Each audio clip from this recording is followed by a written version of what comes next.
पेशाब में जलन होना, कम आना, पीला आना, बार बार आना, बुखार जैसे लगना लेकिन थर्मामीटर में बुखार का ना आना, हर वक्त थकान, कमज़ोरी, लेटे रहने का मन करना, काम करने का मन ना करना, नाभि के निचले हिस्से में लगातार दर्द बने रहना, दुखन बने रहना, कमर से निकलना, टांगों से निकलना, सफ़ेद पानी चलना, गंदा पानी चलना, लुकोरिया की कमर कटने की समस्या का होना। यदि ये सारी समस्याएं आपके साथ हो रही हैं तब इन्हें नज़रअंदाज ना करें। ये आपके इनफर्टिलिटी, आपके मां न बन पाने का एक बहुत बहुत बड़ा कारण हो सकते हैं। तो कभी भी आपको इनको नज़रअंदाज नहीं करना चाहिए। नमस्कार, आपका बहुत बहुत स्वागत है आपके अपने YouTube चैनल में, जहां हम बात करते हैं महिलाओं की सेहत से जुड़ी, महिलाओं की फर्टिलिटी से जुड़ी अनेकों समस्याओं के बारे में। आज की इस वीडियो में हम बात करने वाले हैं एक ऐसे इन्फेक्शन के बारे में, एक ऐसे साइलेंट इन्फेक्शन के बारे में जो आपकी इनफर्टिलिटी का एक बहुत बहुत बड़ा कारण बनता है। आइए जानते हैं वो इन्फेक्शन क्या है। हमारे पास बहुत सारी महिलाएं आती हैं जो इस इन्फेक्शन को नज़रअंदाज करती हैं, इसको कोई वैल्यू नहीं करती हैं, एंड धीरे धीरे धीरे जैसे जैसे टाइम पीरियड बढ़ता है, 1 साल हो गया, 2 साल हो गए और अब बच्चा नहीं हो पा रहा है। शुरू में हुआ क्या था, हल्का फुल्का पेशाब में जलन हुआ करती थी, नाभि के निचले हिस्से में दर्द रहता था और आप उसे नज़रअंदाज कर रही थी और आपने धीरे धीरे करके उसे बर्दाश्त करना शुरू कर दिया। लोगों को बताया नहीं, घर में किसी को नहीं, फैमिली मेम्बर्स को आपने नहीं बताया, आपने उसे अपने आप से ही मैनेज करने की कोशिश की और अब वो आपकी इनफर्टिलिटी का कारण बन गया। तो ऐसे ही धीरे धीरे करके ये जो इन्फेक्शन है ये आपको मां नहीं बनने देता है। पेशाब में जलन, कम पीला बार बार आना, नाभि के निचले हिस्से में लगातार दर्द दुखन का बने रहना, दर्द का टांगों और कमर से निकलना, पीरियड्स के दौरान बहुत एक्सेसिव दर्द का होना, इतना ज़्यादा दर्द होना कि आपको अब डॉक्टर के पास जाना पड़ेगा, कमर कटने की समस्या होना, सफ़ेद पानी, गंदा पानी चलना, रिलेशन बनाते टाइम दर्द दुखन का बहुत ज़्यादा होना, दर्द दुखन भी हो रही है, साथ में बहुत एक्सेसिव पानी जैसा डिस्चार्ज चलना।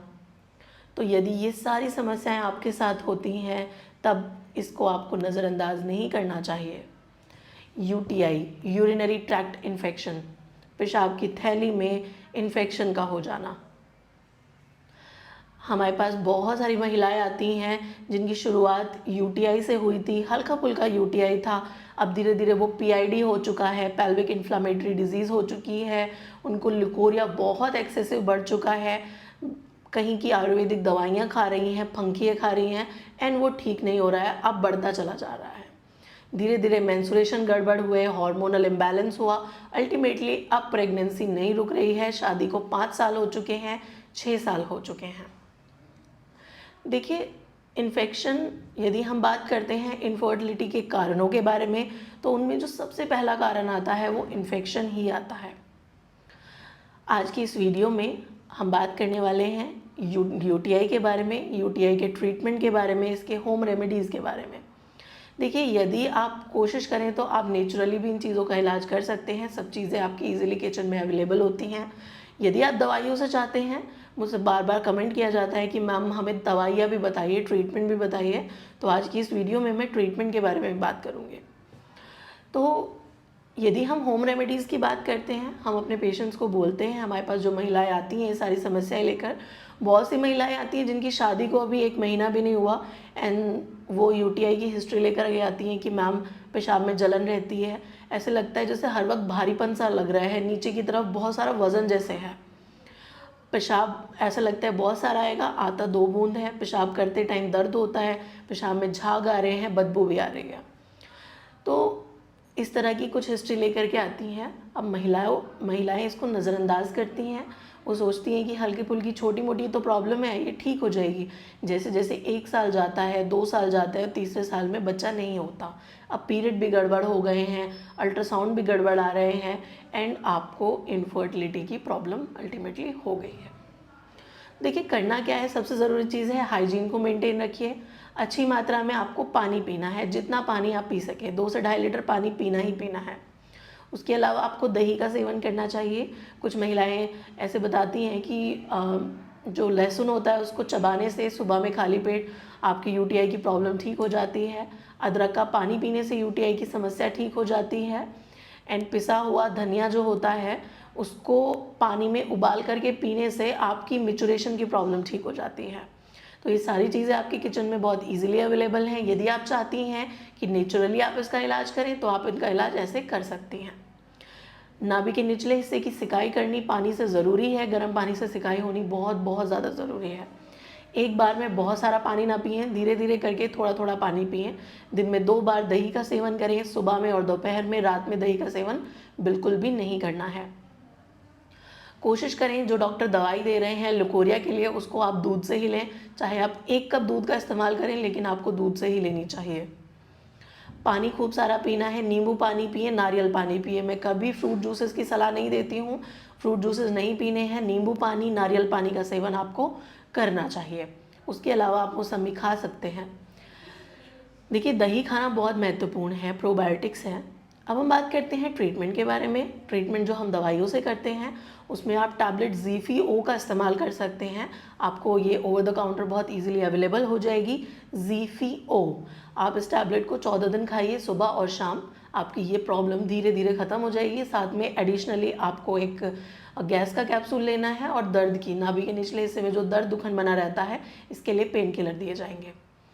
आपकी ये प्रॉब्लम धीरे धीरे ठीक हो जाएगी। उसके अलावा आप नाइट्रोफिरेंटॉन टैबलेट का इस्तेमाल कर सकते हैं। मैं इस टैबलेट का इस्तेमाल प्रेगनेंसी के दौरान करती हूँ। तो जो गर्भवती महिलाएं हैं वो ZFO का इस्तेमाल ना करें, वो नाइट्रोफिरेंटॉन का इस्तेमाल कर सकती हैं। एक हमारे पास सैशेट आता है, फॉस्फोमाइसिन का सैशेट आता है। ये है फॉस्फोमाइसिन का सैशेट, आपको ईजिली ओवर द काउंटर ये मिल जाता है। ये आपको जब आप रात में सोने के लिए जाती हैं, पेशाब कर लेती हैं, उसके बाद 1 गिलास पानी में इसका ये पूरा सैशेट आपको डाल करके पीना होता है। आपका पुराना से पुराना यूटीआई का समस्या है, पुराने से पुरानी पेशाब में जलन होती है, कम पीला बार बार आता है, वो सब आपका बिल्कुल नॉर्मल हो जाएगा। तो ये सैशेट आप पी सकती हैं। उसके अलावा हमारे पास आती है एक एल्कलाइज़र आता है हमारे पास। एल्कलाइज़र आपको इजीली मेडिकल स्टोर पर ओवर द काउंटर मिल जाता है, तो आप उसका इस्तेमाल कर सकती हैं। आप प्रोबायोटिक टैबलेट्स का इस्तेमाल कर सकती हैं, प्री प्रोबायोटिक्स का इस्तेमाल कर सकती हैं। पेन किलर्स, एंटीबायोटिक्स तो साथ में ज़रूरी होते ही हैं। अब जो एल्कलाइज़र आता है, UPH आता है, आपको उसको यूज़ कैसे करना है? आधे गिलास पानी में 2 ढक्कन डालकर दिन में 3 बार, सुबह, दोपहर, शाम। यदि आप 5 दिन में एल्कलाइज़र पिएंगी तो आपको रिज़ल्ट बहुत बहुत अच्छे मिल जाएंगे। तो इस वीडियो में मैंने आपको इसका नेचुरल ट्रीटमेंट भी बताया, होम रेमेडी से भी इलाज बताया है, और बाकी मैंने आपको दवाइयाँ भी बता दी हैं। जो दवाइयाँ हम अपने पेशेंट्स के लिए इस्तेमाल करते हैं वही मेडिसिन मैंने आपको बताई हैं। आप इसको परचेज़ करिए और आप इसका इस्तेमाल कर सकती हैं।